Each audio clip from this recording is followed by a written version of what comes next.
University Press and Cambridge English Language Assessment 2016.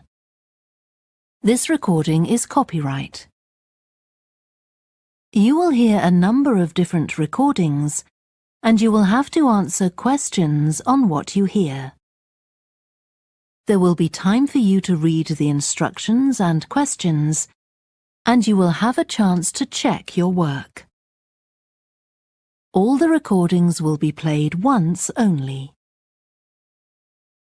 The test is in 4 sections. At the end of the test, you will be given 10 minutes to transfer your answers to an answer sheet. Now turn to Section 1. Section 1. You will hear a woman telephoning a tourist office to ask about free activities. First, you have some time to look at questions 1 to 6.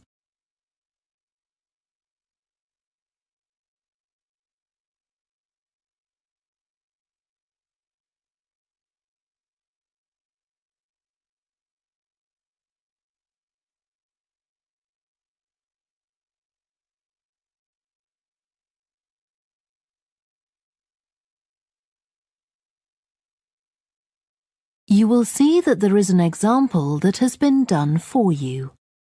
On this occasion only, the conversation relating to this will be played first. Good morning, this is Burnham Tourist Office, Martin speaking. Oh, hello. I saw a poster about free things to do in the area, and it said people should phone you for information. I'm coming to Burnham with my husband and 2 children for a few days on June the 27th, or possibly the 28th, and I'd like some ideas for things to do on the 29th. Yes, of course. The date that the woman wants information about is the 29th of June, so the letter C has been circled. Now we shall begin. You should answer the questions as you listen, because you will not hear the recording a second time. Listen carefully and answer questions 1 to 6. Good morning, this is Burnham Tourist Office, Martin speaking. Oh, hello. I saw a poster about free things to do in the area, and it said people should phone you for information. I'm coming to Burnham with my husband and 2 children for a few days on June the 27th, or possibly the 28th, and I'd like some ideas for things to do on the 29th. Yes, of course. OK.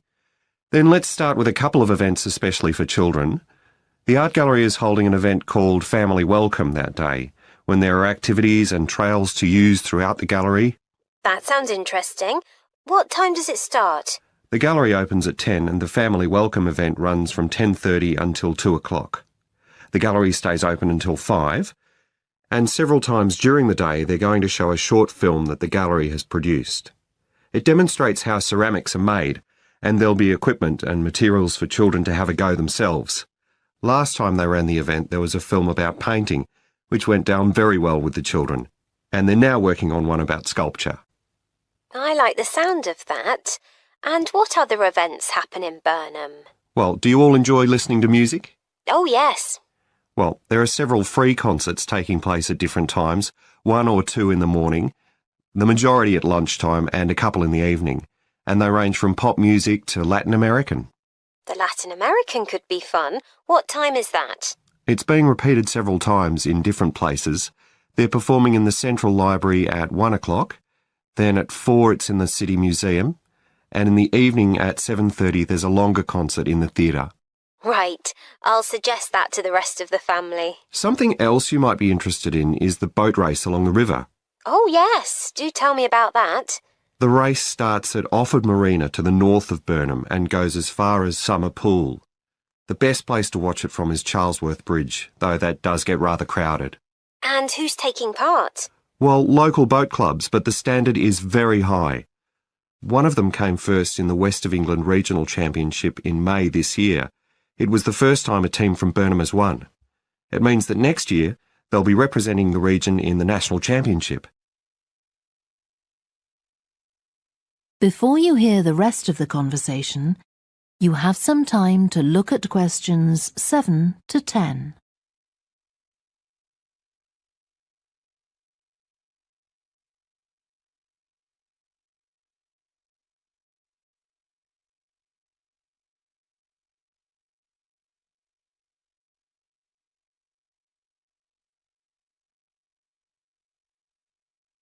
Now listen and answer questions 7 to 10. Now, I've heard something about Paxton Nature Reserve. It's a good place for spotting unusual birds, isn't it? That's right, throughout the year.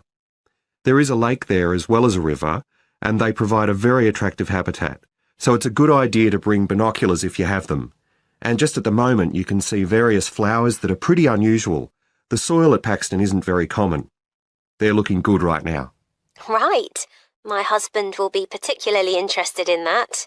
And there's going to be a talk and slideshow about mushrooms, and you'll be able to go out and pick some afterwards and study the different varieties. Uh-huh. And is it possible for children to swim in the river? Yes, part of it has been fenced off to make it safe for children to swim in. It's very shallow, and there's a lifeguard on duty whenever it's open. The lake is too deep, so swimming isn't allowed there. OK, we must remember to bring their swimming things in case we go to Paxton. How long does it take to get there by car from Burnham? About 20 minutes, but parking is very limited, so it's usually much easier to go by bus, and it takes about the same time. Right. Well, I'll discuss the options with the rest of the family. Thanks very much for all your help. You're welcome. Goodbye. Bye. That is the end of section 1. You now have half a minute to check your answers.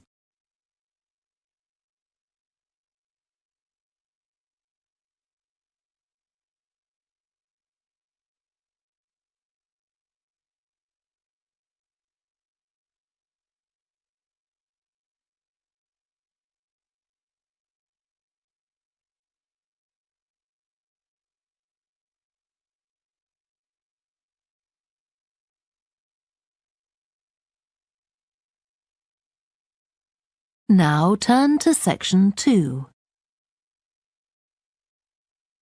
Section 2. You will hear a talk given by a woman called Shona Ferguson about changes in a town called Barford. First, you have some time to look at questions 11 to 15.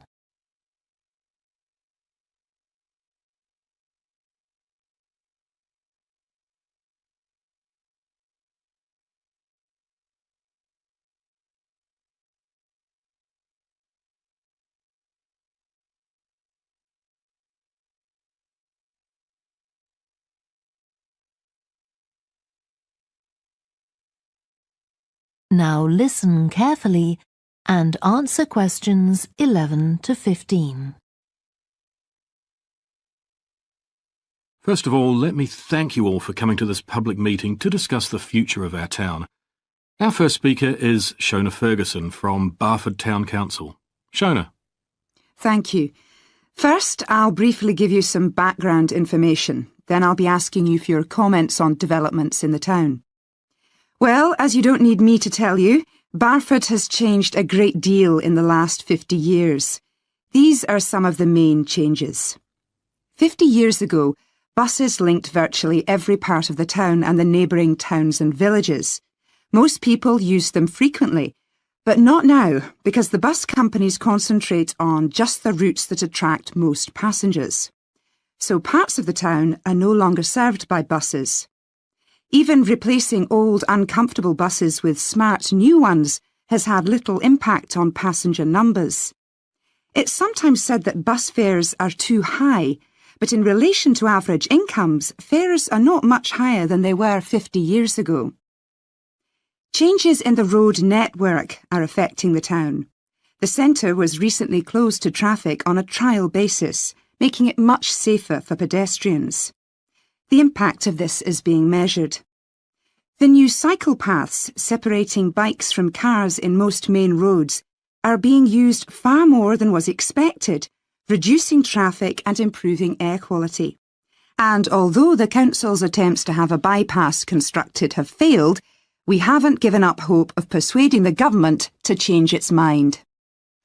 Shopping in the town centre has changed over the years. Many of us can remember when the town was crowded with people going shopping. Numbers have been falling for several years, despite efforts to attract shoppers, for instance by opening new car parks. Some people combine shopping with visits to the town's restaurants and cafes. Most shops are small, independent stores, which is good, but many people prefer to use supermarkets and department stores in nearby large towns, as there are so few well-known chain stores here. Turning now to medical facilities. The town is served by family doctors in several medical practices, fewer than 50 years ago, but each catering for far more patients. Our hospital closed 15 years ago, which means journeys to other towns are unavoidable. On the other hand, there are more dentists than there used to be. Employment patterns have changed along with almost everything else. The number of schools and colleges has increased, making that the main employment sector.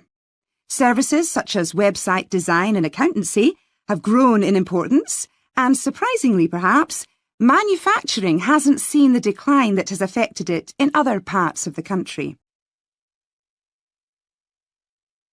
Before you hear the rest of the talk, you have some time to look at questions 16 to 20.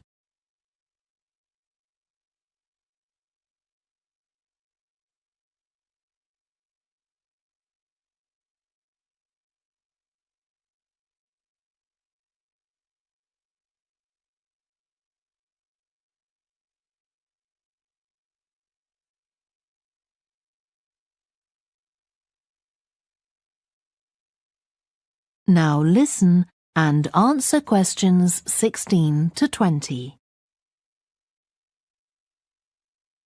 Now I'll very quickly outline current plans for some of the town's facilities, before asking for your comments. As you'll know if you regularly use the car park at the railway station, it's usually full. The railway company applied for permission to replace it with a multi-storey car park, but that was refused.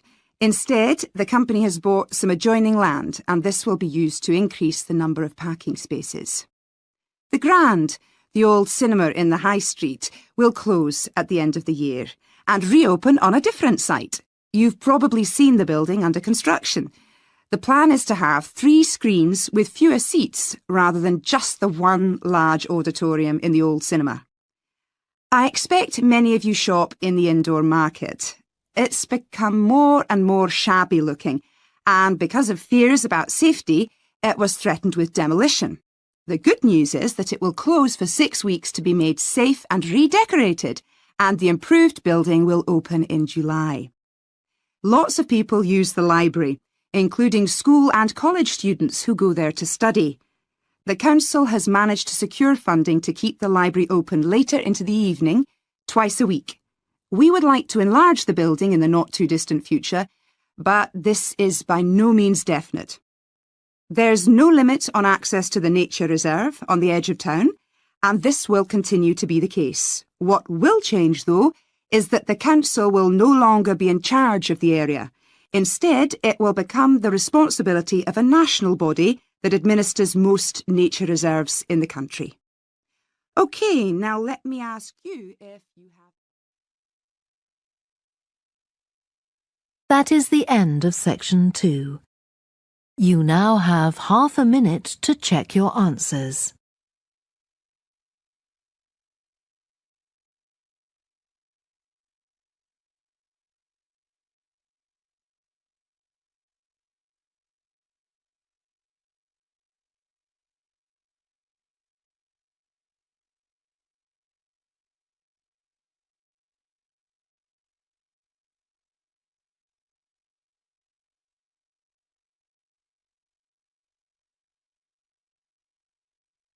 Now turn to section 3. Section 3. You will hear two students called Helen and Jeremy, who are studying creative writing, discussing a project for their course which involves writing and illustrating stories for children. First, you have some time to look at questions 20. Hello, Helen. Sorry I'm late. Hi, Jeremy, no problem.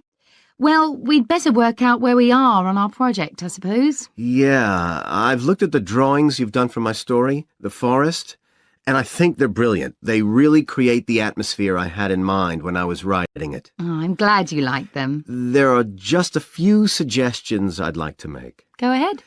Now, I'm not sure about the drawing of the cave. It's got trees all around it, which is great, but the drawing's a bit too static, isn't it? I think it needs some action. Yes, there's nothing happening. Perhaps I should add the boy, Malcolm, isn't it? He would be walking up to it. Yes, let's have Malcolm in the drawing. And what about putting in a tiger?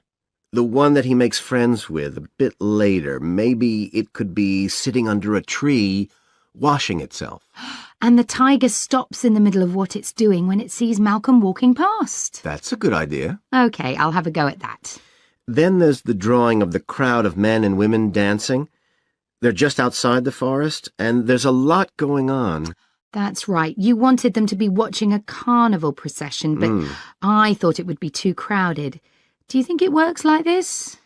Yes, I like what you've done. The only thing is, could you add Malcolm to it without changing what's already there? What about having him sitting on the tree trunk on the right of the picture? Yes, that would be fine. And do you want him watching the other people? No, he's been left out of all the fun, so I'd like him to be crying. That'll contrast nicely with the next picture where he's laughing at the clowns in the carnival. Right, I'll do that. And then the drawing of the people ice skating in the forest. I wasn't too happy with that one. Because they're supposed to be skating on grass, aren't they? That's right, and it's frozen over. At the moment, it doesn't look quite right. I see what you mean.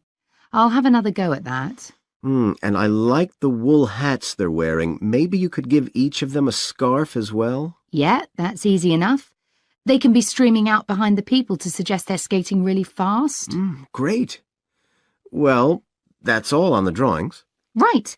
So you finish writing your story and I just need to finish illustrating it, and my story and your drawings are done.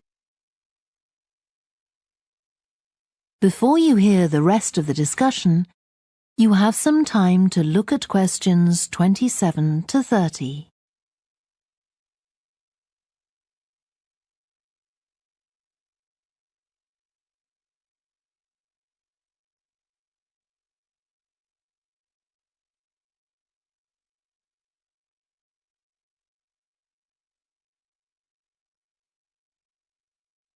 Now listen and answer questions 27 to 30.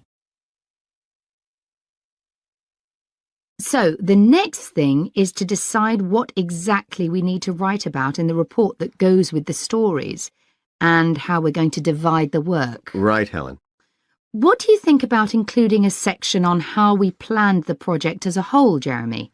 That's probably quite important. Yeah, well, you've had most of the good ideas so far. How do you feel about drafting something? Then we can go through it together and discuss it. OK, that seems reasonable. And I could include something on how we came up with the ideas for our two stories, couldn't I? Well, I've started writing something about that, so why don't you do the same and we can include the two things? Right. So what about our interpretation of the stories? Do we need to write about what we think they show, like the value of helping other people or that sort of thing? That's going to come up later, isn't it? I think everyone in the class is going to read each other's stories and come up with their own interpretations, which we're going to discuss. Oh, I missed that. So it isn't going to be part of the report at all? No. But we need to write about the illustrations because they're an essential element of children's experience of reading the stories. It's probably easiest for you to write that section, as you know more about drawing than I do. Maybe, but I find it quite hard to write about. I'd be happier if you did it. Okay. So when do you think we can get this ready? That is the end of section 3. You now have half a minute to check your answers.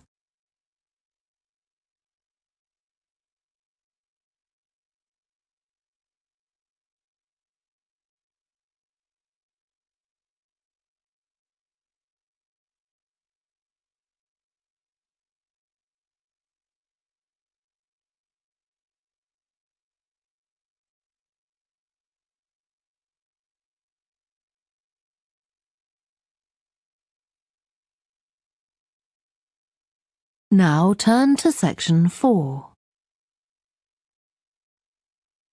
Section 4. You will hear part of a lecture to business students about the use of one particular type of research known as ethnography. First, you have some time to look at questions 31 to 40.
Now listen carefully and answer questions 31 to 40.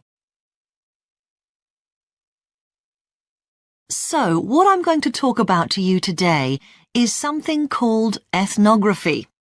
This is a type of research aimed at exploring the way human cultures work.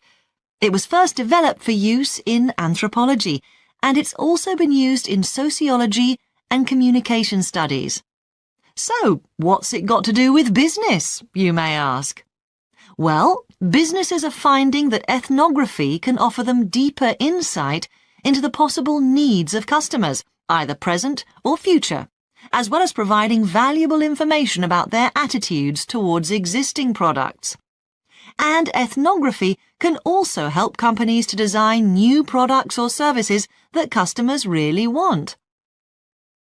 Let's look at some examples of how ethnographic research works in business. One team of researchers did a project for a company manufacturing kitchen equipment. They watched how cooks used measuring cups to measure out things like sugar and flour. They saw that the cooks had to check and recheck the contents because although the measuring cups had numbers inside them, the cooks couldn't see these easily. So a new design of cup was developed to overcome this problem, and it was a top seller. Another team of ethnographic researchers looked at how cell phones were used in Uganda, in Africa. They found that people who didn't have their own phones could pay to use the phones of local entrepreneurs. Because these customers paid in advance for their calls, they were eager to know how much time they'd spent on the call so far. So the phone company designed phones for use globally with this added feature. Ethnographic research has also been carried out in computer companies. In one company, IT systems administrators were observed for several weeks. It was found that a large amount of their work involved communicating with colleagues in order to solve problems, but that they didn't have a standard way of exchanging information from spreadsheets and so on. So, the team came up with an idea for software that would help them to do this. In another piece of research, a team observed and talked to nurses working in hospitals. This led to the recognition that the nurses needed to access the computer records of their patients no matter where they were. This led to the development of a portable computer tablet that allowed the nurses to check records in locations throughout the hospital. Occasionally, research can be done even in environments where the researchers can't be present. For example, in one project done for an airline, respondents used their smartphones to record information during airline trips, in a study aiming at tracking the emotions of passengers during a flight.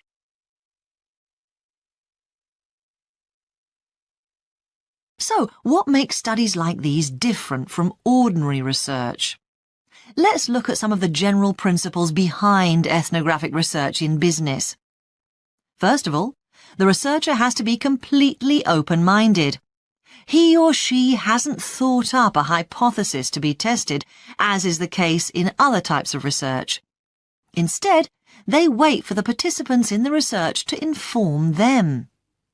As far as choosing the participants themselves is concerned, that's not really all that different from ordinary research. The criteria according to which the participants are chosen may be something as simple as the age bracket they fall into, or the researchers may select them according to their income, or they might try to find a set of people who all use a particular product, for example. But it's absolutely crucial to recruit the right people as participants. As well as the criteria I've mentioned, they have to be comfortable talking about themselves and being watched as they go about their activities.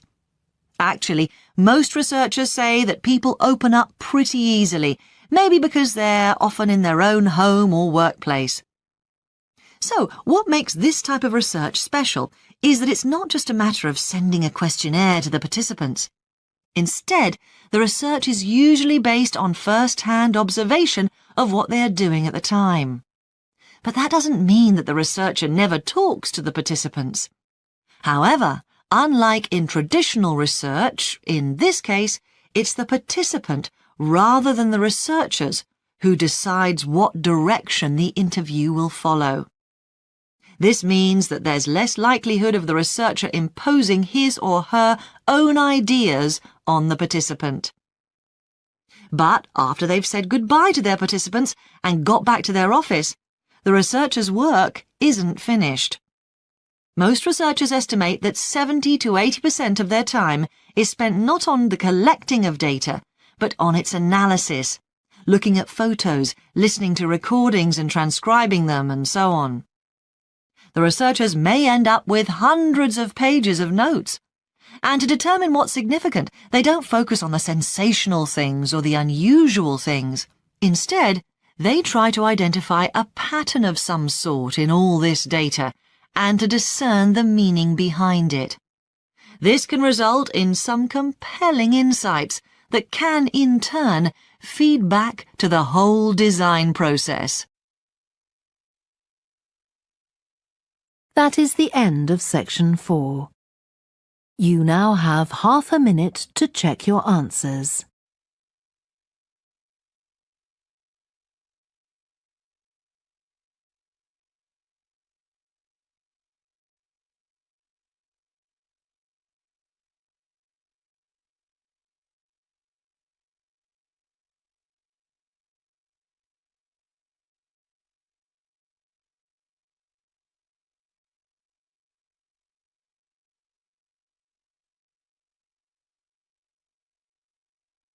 That is the end of the listening test. You now have 10 minutes to transfer your answers to the answer sheet. Please stop writing and wait for your question booklet to be collected.